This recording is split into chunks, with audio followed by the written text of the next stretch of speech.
नमस्कार प्यारे बच्चों, आज हम आपके लिए लाए हैं 12th क्लास का जो फर्स्ट चैप्टर है उसके बहुविकल्पीय प्रश्न। इसमें से ये जो बोर्ड पेपर में आने वाले हैं सन 2024 में, उसके लिए कुछ इंपॉर्टेंट क्वेश्चन है आपके पास और इस पे हम लोग चर्चा करेंगे इस बार। सबसे पहला क्वेश्चन इसमें दिया हुआ है कि 8 कूलाम ऋण आवेश में विद्यमान इलेक्ट्रॉनों की संख्या है। तो सबसे पहले बेटा 8 कूलाम जो दिया हुआ है आपको ये हो जाएगा Q का मान, यानी Q बराबर हो गया आपका 8 कूलाम, और इसमें इलेक्ट्रॉनों की संख्या N का मान आपको निकालना है। E का मान हमेशा होता है 1.6 into 10 to the power minus का 19, और इसको जब आप सॉल्व करोगे यहां से तो Q बराबर फॉर्मूला होता है Ne। अगर यहां से हमको N की वैल्यू निकालनी है तो N इक्वल टू जब हम देखेंगे तो Q अपॉन E हो जाएगा ये, और इसको हम लिख सकते हैं Q का मान कितना दिया है इस क्वेश्चन में 8, और बटे E का मान हो जाएगा 1.6 into 10 to the power minus का 19। पॉइंट हटेगा तो ऊपर 0 बढ़ेगा, 16 एक कम 16 पंचे 80, ये जाएगा ऊपर तो हो जाएगा प्लस का, यानी 5 गुणे 10 की घात प्लस 19। तो आपका कौन सा आंसर सही होगा? अगर इसमें देखें तो हमारा जो ऑप्शन डी है, सॉरी जो आपका ऑप्शन ए है वो आपका करेक्ट आंसर होगा। इसके बाद बेटा हम देख लेते हैं कि हमारे पास जो दूसरा एक क्वेश्चन दिया हुआ है, दूसरे क्वेश्चन में आपके पास दिए हैं कि निर्वात की वैद्युतशीलता का मात्रक है। तो अगर बेटा हम निर्वात की वैद्युतशीलता की बात करें तो निर्वात की वैद्युतशीलता क्या होती है आपकी? एप्सिलॉन 0 या एप्सिलॉन नॉट भी बोलते हैं। अगर इसकी बात करें तो ये आएगा कहां से आपका निकल के, इसको हम लिख सकते हैं F बराबर 1/4 पाई एप्सिलॉन 0, और ये होता है आपका Q1 Q2 बटे R स्क्वायर। ये जाएगा इधर तो इसको हम लिख सकते हैं FR square by Q1 Q2, और इक्वल टू ये हो जाएगा 1/4 पाई एप्सिलॉन 0। ये देखो कांस्टेंट है, अगर इसका मान निकालना चाहेंगे हम लोग तो इसको हम लिख सकते हैं एप्सिलॉन 0 इक्वल टू, ये पलट जाएगा, ये हो जाएगा Q1 Q2 बटे FR स्क्वायर। तो देखो इधर ये आवेश है तो आवेश का मात्रक कूलाम, इसका भी मात्रक कूलाम, तो मतलब कूलाम स्क्वायर बटे newton metre square, newton metre square. तो यानी कि कूलाम स्क्वायर प्रति न्यूटन मीटर स्क्वायर, इसका सही आंसर होगा ऑप्शन ए। बेटा तीसरा क्वेश्चन इसमें दिए हुए हैं, तीसरा क्वेश्चन क्या है कि +1 माइक्रोकूलाम तथा +4 माइक्रोकूलाम के दो आवेश एक दूसरे से कुछ दूरी पर वायु में स्थित हैं, उन पर लगने वाले बलों का अनुपात है। इस तरह के जब भी क्वेश्चन आए तो आपको करना क्या है कि अगर 1:1 दिए रहेंगे तो ज्यादातर आपका वही सही होगा। इसको लगाने का तरीका भी हम आपको बता सकते हैं, जैसे कि मान लो कि एक आवेश ये है हमारा और दूसरा आवेश ये कुछ दूरी पर वायु में स्थित है, ठीक है। ये है आपका प्लस का 1 माइक्रोकूलम और ये है आपका प्लस का 4 माइक्रोकूलम। ये दोनों वायु में एक दूसरे से कुछ दूरी पर स्थित हैं और आपसे कह रहा है कि इन दोनों पर लगने वाले बलों का अनुपात निकालना है।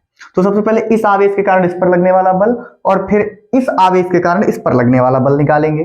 तो उस कंडीशन में इसके कारण इस पर लगने वाला बल F, पहले वाले के कारण दूसरे वाले पर, तो यानी कि 2:1 लिख लेंगे, पहले वाले आवेश के कारण दूसरे वाले आवेश पर लगने वाला बल। तो ये हो जाएगा F21 equal to 1/4 pi epsilon 0 Q1 मतलब 1 माइक्रोकूलम और उसके बाद Q2 4 माइक्रोकूलम बटे R स्क्वायर। इसी तरीके से F21 तो निकल ही आया, F12 यानी दूसरे वाले आवेश के कारण पहले वाले आवेश पर लगने वाला बल 1/4 पाई एप्सिलॉन 0, आवेश तो वही है, चेंज तो हुए नहीं, तो हो जाएगा 1 into 10 to the power minus 6 into 4 into 10 to the power minus 6 और दूरी वही है तो आर स्क्वायर। अब अगर इनका मान लो हम भाग कर लें क्योंकि अनुपात निकालना है तो ये और ये पूरे कट जाएंगे तो आएगा क्या, दोनों बलों का जो अनुपात आएगा F21 और F12 इक्वल टू आएगा 1/1। तो इसको क्या लिखेंगे, 1:1। तो 1:1 वाला आंसर ये आपका सही हो जाएगा।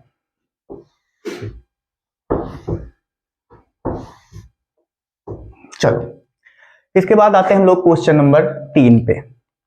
क्वेश्चन नंबर 3 दिया हुआ बेटा आपको, कह रहा है कि 3 इलेक्ट्रॉनिक आवेश वाले, तो मतलब ऐसा कोई चीज है, ऐसी कोई वस्तु है जिस पर 3 इलेक्ट्रॉनों के बराबर आवेश है और उसका द्रव्यमान कितना है 0.001 मिलीग्राम। द्रव्यमान की एक तेल की बूंद है, क्या की बूंद है, तेल की बूंद है। तो तेल की बूंद को संतुलित करने वाले वैद्युत क्षेत्र का मान ज्ञात करना है। अब देखिए जैसे मान लिया कि ये तेल की बूंद है तो इसका भार किधर होगा, नीचे की ओर, mg नीचे की ओर कार्य करेगा और इसको अगर संतुलित करना है तो इस पर कोई ना कोई बल ऊपर की ओर लगना चाहिए तभी तो ये संतुलन में होगी और इसके बराबर बल होना चाहिए तभी ये संतुलन में रुक पाएगी। तो इसका मतलब ये हुआ कि हमने ऊपर लगा दिया वैद्युत बल, ये वैद्युत बल इसके भार mg को संतुलित करता है तभी ये यहां पर संतुलन की अवस्था में बनी रहेगी। अब यहां पर हमको करना क्या है कि सबसे पहले देखो कह रहा है कि यहां पर वैद्युत क्षेत्र का मान क्या होगा। तो क्या अगर ये वैद्युत बल है तो वैद्युत बल देखो हम लोग E बराबर फॉर्मूला पढ़े हैं कि E बराबर होता है F/Q। तो अगर F बराबर निकालना हो तो क्या बन जाएगा, ये बन जाएगा हमारा कितना EQ, यानी EQ किसके बराबर होगा, mg के। इस कंडीशन में तो हो जाएगा हमारा कितना, EQ बराबर mg के, लेकिन मान किसका निकालना है हमको, मान निकालना है हमको E का। तो E बराबर हो जाएगा mg/Q। m का मान कितना है 0.001, 0.001, लेकिन इसको हम बदल लेंगे किलोग्राम में तो हो जाएगा 10⁻⁻6 बटे, सॉरी G का मान 9.8 और Q का मान हो जाएगा, यहाँ पे 3 इलेक्ट्रॉनों से युक्त है तो 1 इलेक्ट्रॉन का आवेश होता है 1.6 × 10⁻⁻19। तो 3 का कितना हो जाएगा, इसी में 3 से गुणा हो जाएगा, 16×3 = 48, यानी कि E बराबर आ जाएगा, इसको हम लिख सकते हैं 1 × 10⁻⁹ और ये हो जाएगा इंटू 9.8 अपॉन, इसको लिख सकते हैं बेटा कितना 4.8। अब अगर इसको हम सॉल्व करते हैं तो ये आ जाएगा हमारा लगभग, इसको सॉल्व करने के बाद ये आएगा 2.04 इंटू 10⁻10 वोल्ट प्रति मीटर। तो ये आपका जो है, ये ऑप्शन बी आपका सही आंसर होगा, option B is right answer. इसके बाद बेटा हम चलते हैं एक अगले क्वेश्चन की बात कर लेते हैं। अगला क्वेश्चन है हमारा क्वेश्चन नंबर 5। क्वेश्चन नंबर 5 की अगर हम बात करते हैं तो क्वेश्चन नंबर 5 में क्या बताया गया है। क्वेश्चन नंबर 5 कह रहे हैं कि एक वर्ग के 2 विपरीत कोनों पर आवेश रखे हैं, दूसरे 2 विपरीत कोनों पर आवेश -Q रखे हैं। यदि किसी आवेश कैपिटल Q पर नेट वैद्युत बल 0 हो तो capital Q upon small q बराबर होगा किसके। देखो सबसे पहले तो हम इसमें एक छोटा सा फिगर बना लेते हैं। मान लिया कि हमारे पास कोई एक ये वर्ग है,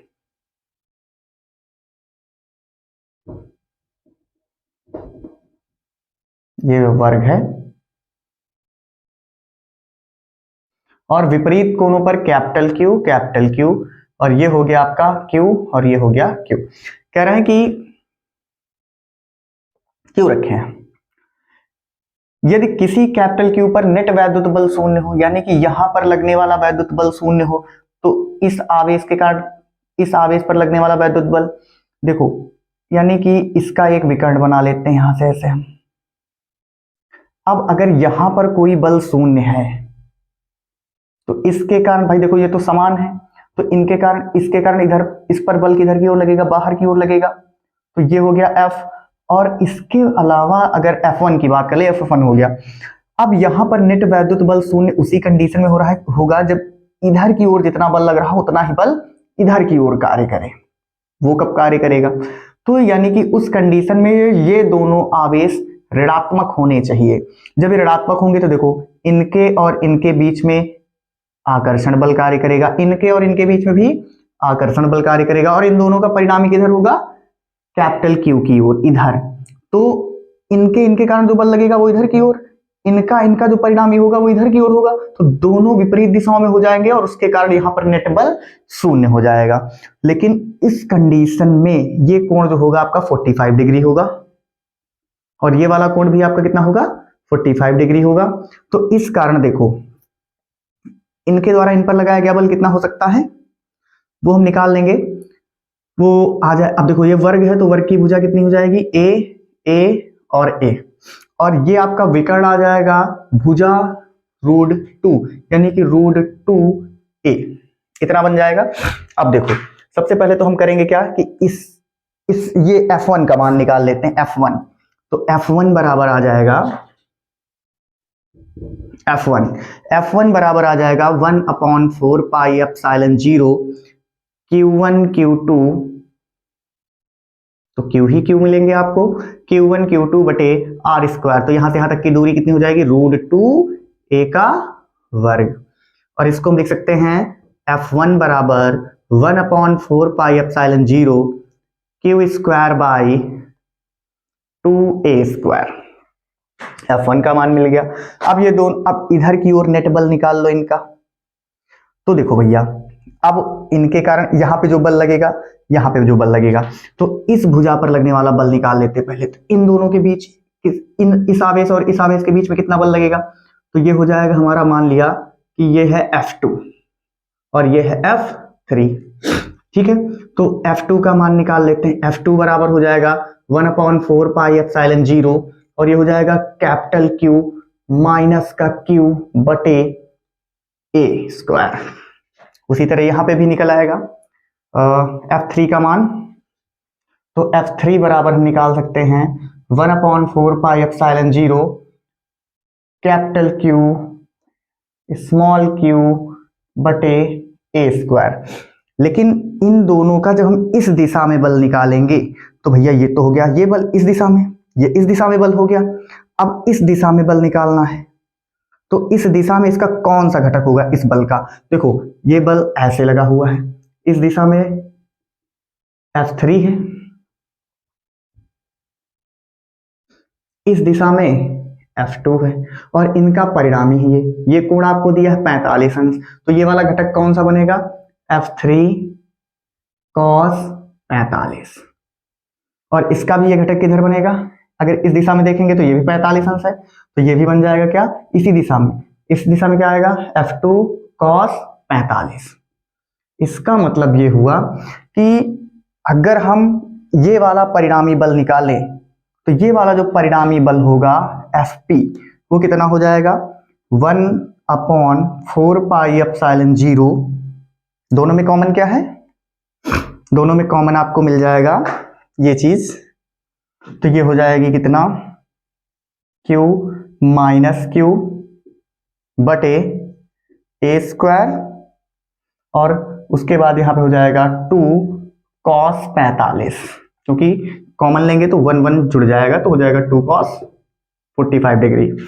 अब यहां पे हम देखते हैं कि Fp का मान ये निकल आया, तो ये वाला बल Fp और F1 क्योंकि दोनों विपरीत दिशाओं में हैं, तो ये क्या हो सकते हैं आपस में बराबर। तो जब बराबर हो सकते हैं तो F1 का मान हमने क्या निकाल रखा है, 1/4 पाई एप्सिलॉन 0, और ये हो जाएगा Q² बाई 2a², और ये इक्वल टू हो जाएगा किसके, 1/4 pi epsilon 0 Q minus Q by a² के। 1 से ये कैंसिल हो जाएगा, और ये 2 है आगे 2 cos 45 का मान होता है 1/√2। अब देखिए इधर a स्क्वायर से a स्क्वायर कैंसिल हो जाएगा, ये 2 इधर जाएगा तो गुणा में हो जाएगा, ये गुणा में इधर आएगा तो भाग में हो जाएगा। इसको हम लिख सकते हैं Q square by Q minus का क्यू और बराबर, इसको लिख सकते हैं 2 और इस वाले 2 को लिखा जा सकता है √2 इंटू √2 और इंटू 1/√2। इससे ये हो जाएगा कैंसिल, ये वाला माइनस चला जाएगा इधर और एक क्यू से ये कैंसिल हो जाएगा, तो Q/Q बराबर हो जाएगा -2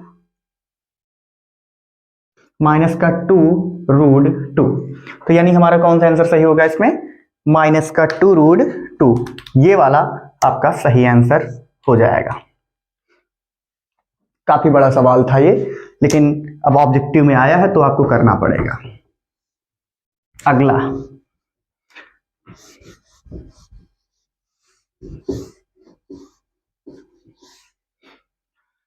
एक निश्चित दूरी स्मॉल r पर स्थित दो समरूप धातु के गोलों पर आवेश +4q तथा -2q है। गोलों के बीच आकर्षण बल F यदि दोनों गोलों को स्पर्श कराकर पुनः उसी दूरी पर रखा जाए तो उन बलों पर क्या प्रभाव पड़ेगा, क्या होगा। तो देखिए पहले क्या है कि मान लिया कि एक निश्चित दूरी पर दो समरूप धातु के गोलों पर आवेश 4q तथा -2q है। तो मान लिया कि हमारे पास ये एक धातु का गोला है और दूसरा धातु का गोला ये है, इनके बीच की दूरी r है। यहां पर पहले आवेश कितना है, प्लस का 4q, यहां पर माइनस का 2q है। चलो अब यहां पर सबसे पहले ई वायु में रखे हुए, तो वायु में रखे परावैद्युतांक k का मान 1 हो जाएगा।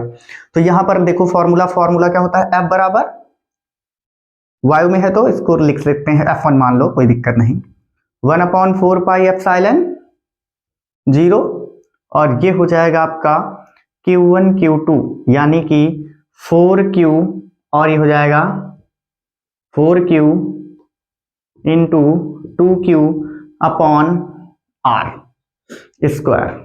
उसके बाद जब दोनों गोलों को स्पर्श करा के रखा जाता है, स्पर्श करा दिया जाए, स्पर्श करा के पुनः उतनी दूरी पर रख दिया जाता है, तो दोनों गोलों पर आवेश जो होता है वो सेम हो जाता है। तो जैसे दोनों गोलों को हमने स्पर्श कराया और स्पर्श कराने के बाद फिर से पुनः उतनी दूरी पर रख दिया गया, पुनः उतनी दूरी पर रखा गया है, पुनः उसी दूरी पर रख दिया गया, तो अब दोनों गोलों पर आवेश की मात्रा क्या होगी, सेम।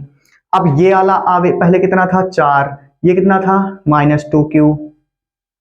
अब दोनों पर जब स्पर्श कराया गया तो आवेश की मात्रा सेम होनी चाहिए, तो जब आवेश की मात्रा सेम होनी चाहिए तो यहां पर क्या हो जाएगा कि 4q और उसके बाद क्या हो जाएगा आपका प्लस माइनस का 2q/2। तो यहां पर कितना किस गोले पर आवेश आया हमेशा मिल जाएगा आपको, यानी कि Q1 Q2/2 करके हम निकालेंगे, तो अगर स्पर्श कराने के बाद प्रत्येक गोले पर हमको आवेश की मात्रा मिल जाती। तो देखो यहां से इसको जब जोड़ेंगे तो बचेगा आपके पास कितना, प्लस का केवल 2q/2, ये कैंसिल होगा, यानी प्रत्येक गोले पर कितना आवेश है, Q और Q, बीच की दूरी R। तो अब यहां पर F बराबर निकालेंगे तो 1/4 पाई एप्सिलॉन 0 और ये हो जाएगा कितना Q1 Q2, तो Q स्क्वायर बाई ये हो जाएगा R स्क्वायर। तो यहां पर देखो दोनों की अगर तुलना कराते हैं तो देखते हैं कि अगर कितने गुना हो जाता है ना F1 F2, तो देख लेते हैं भाई कि भाई भाग कर लेते हैं दोनों को, तो F1/F2 बराबर ये हो जाएगा 1/4 पाई एप्सिलॉन 0 और इस कंडीशन में क्या है 4 दूनी 8 Q square by R square total upon ये हो जाएगा 1/4 पाई एप्सिलॉन 0 और ये हो जाएगा Q square by R square, ये पूरा कैंसिल। तो F1/F2 बराबर 8/1। लेकिन हमसे पूछ क्या रहा है कि जो दूसरा वाला बल होगा वो पहले का कितने गुना हो जाएगा, तो ये हो जाएगा F2 बराबर हम निकालेंगे, तो F2 बराबर हो जाएगा F1/8, यानी पहले का 1/8 हो जाएगा। तो कोई है आंसर इसमें ये, तो चौथा आपका ऑप्शन डी सही हो जाएगा। ये आपका चौथा वाला हो गया। उसके बाद बेटा 7वां क्वेश्चन है आपका, ऑब्जेक्टिव का 7वां क्वेश्चन।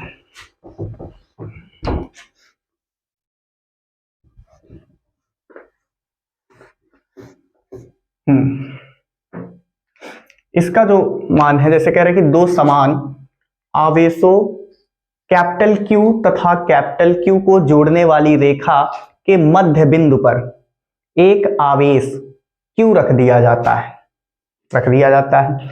यह 3 आवेशों का निकाय संतुलन में होगा यदि Q का मान, देखो वैसे तो इसमें माइनस का Q/4 सही हो जाएगा, देखते हैं कैसे। कह रहे हैं कि कोई एक निकाय है, दो यहां पे कैपिटल Q, यहां पे कैपिटल Q, ठीक है, जोड़ने वाली रेखा के मध्य बिंदु पर, अब ये जोड़ने वाली रेखा हो गई और इसका कोई ये मध्य बिंदु हो गया, पर कह रहे हैं कि एक स्मॉल q आवेश रख दिया जाता है। यह 3 आवेशों का निकाय संतुलन में होगा यदि q का मान हो। चलो तो सबसे पहले इसके संतुलन की कंडीशन के लिए हम क्या करते हैं, पहले तो हम इनके और इनके बीच का बल निकालेंगे, फिर इनके और इनके बीच का बल निकालेंगे, दोनों को बराबर कर देंगे तो संतुलन में हो जाना चाहिए। तो सबसे पहली चीज हम क्या करेंगे, यहां पर F बराबर अगर निकालेंगे, F इनके और इनके बीच का, तो ये हो जाएगा 1/4 पाई एप्सिलॉन 0, और ये हो जाएगा हमारा capital Q small q by मध्य बिंदु है, तो ये हो जाएगा हमारा r/2 का वर्ग। टोटल दूरी हमने r मान ली। अब क्या करना है, ये हम यहां पे ऐसे लिख सकते हैं FQQ, या फिर अब इनके और इनके बीच का निकालना है, तो इनके और इनके बीच का बल 1/4 पाई एप्सिलॉन 0, ये कैपिटल Q बटे ये हो जाएगा हमारा कितना, r²। अब ये दोनों आपस में क्या होंगे संतुलन की कंडीशन में बराबर, तो 1/4 pi epsilon 0 capital Q small q by r/2 का वर्ग, मतलब इसको हम लिख सकते हैं कितना, r²/4, बाई 4 को ऊपर ले जा सकते हैं, ये ऊपर चला जाएगा, बराबर इसको हम लिख सकते हैं 1/4 पाई एप्सिलॉन 0, ये हो जाएगा q² बाई r², ये कैंसिल। अब देखो ये हमारा किसके किसके बीच में निकालना है, q का मान, स्मॉल q का मान निकालना है, तो ये और ये कैंसिल हो जाएगा। अब जब कैंसिल हो जाएगा तो ये 4 जाएगा इधर, तो ये बन जाएगा हमारा स्मॉल q बराबर कैपिटल Q/4। ये प्लस में आ रहा है लेकिन हमने टिक किया है माइनस पे, अब q माइनस सही होगा। देखो अगर भाई इनके और इनके बीच का बल देखा जाए तो परस्पर किस दिशा में होंगे, विपरीत दिशा में होंगे। अगर मान लो ये पॉजिटिव है, ये पॉजिटिव है, तो देखो इनके और इनके बीच ये भाई इधर की ओर भागेगा और ये इधर की ओर भागेगा। अब इनके और इनके बीच ये इधर की ओर भागेगा और ये इधर की ओर भागेगा, तो संतुलन में नहीं रहेंगे, कभी भी संतुलन में नहीं रहेंगे ये। लेकिन अगर इसी को हम माइनस का कर दें, इसके मान को हम काहे में कर दें, इसके मान को हम माइनस का Q/4 कर दें, तो ये इधर की ओर आए, क्योंकि ये आकर्षण बल लगाएगा इस पे, तो ये इधर की ओर आएंगे और ये भी इधर की ओर आएंगे आकर्षण बल के कारण, इनके बीच में आकर्षण बल रहेगा, तो आकर्षण बल के कारण दोनों इधर की ओर आएंगे, तो उस कंडीशन में ये संतुलन की स्थिति में बना रहेगा, ये संतुलन की स्थिति में बना रहेगा। तो इसलिए हमारा माइनस वाला Q/4 सही हो जाएगा। अगला क्वेश्चन है, किसी वैद्युत रोधी माध्यम का परावैद्युतांक हो सकता है, तो भैया किसी परावैद्युत मतलब वैद्युत रोधी माध्यम का जो परावैद्युतांक हो सकता है वो होता है आपका 6। कह रहे हैं वायु में रखे 2 धनावेशों के मध्य परावैद्युत पदार्थ रख देने पर इनके बीच प्रतिकर्षण बल, देखो हमेशा बल जो होता है, बल व्युत्क्रमानुपाती होता है परावैद्युतांक के, तो अगर परावैद्युतांक बढ़ेगा तो ये बल जो होगा आपका घटेगा, अगर परावैद्युतांक बल क्या होगा, कम होगा, तो बल आपका बढ़ेगा। तो यहाँ पे देखो परावैद्युतांक क्या हो रहा है, कह रहे हैं कि वायु में रखे दो धनावेशों के मध्य परावैद्युत पदार्थ रख दिया जाए। तो परावैद्युत पदार्थ रख दोगे तो उसकी मात्रा क्या होगी, बढ़ेगी। जब बढ़ेगी तो यानी के का मान क्या होगा, बढ़ेगा। तो उस कंडीशन में बल क्या होगा, घटेगा। तो यहां पर आपका जो सही आंसर हो जाएगा वो हो जाएगा क्या, बी, घटेगा। वैद्युत क्षेत्र की तीव्रता का मात्रक, देखो वैद्युत क्षेत्र की तीव्रता को हम लोग लिखते हैं ई से। ई बराबर फॉर्मूला होता है एफ अपॉन क्यू। तो बल का मात्रक होता है न्यूटन और आवेश का मात्रक कूलाम। तो न्यूटन प्रति कूलाम, यानी कि आपका जो ये कौन सा आंसर है, न्यूटन प्रति कूलाम, सी ऑप्शन सही हो जाएगा। तो आज हमने आपको ऑब्जेक्टिव पहले चैप्टर के 10 ऑब्जेक्टिव करवाए हैं और नेक्स्ट वीडियो में आपको जो है वो अन्य क्वेश्चनों को करवाया जाएगा। Thank you.